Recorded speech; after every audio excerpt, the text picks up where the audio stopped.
چار عین کا عجیب تذکرہ۔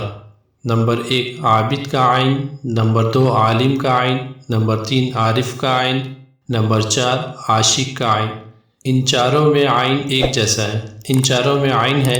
علماء فرماتے ہیں عالم، عابد، عارف یہ تینوں بھٹک سکتے ہیں لیکن عاشق بھٹک نہیں سکتا۔ اس کی مثال کچھ یوں ہے کہ شیطان میں تینوں عین تھے۔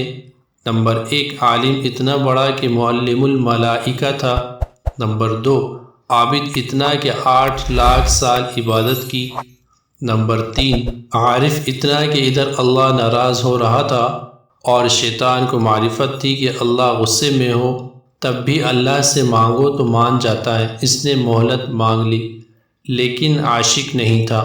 اگر عاشق صادق ہوتا تو فوری حکم ربی سمجھ کر سجدے میں گر جاتا۔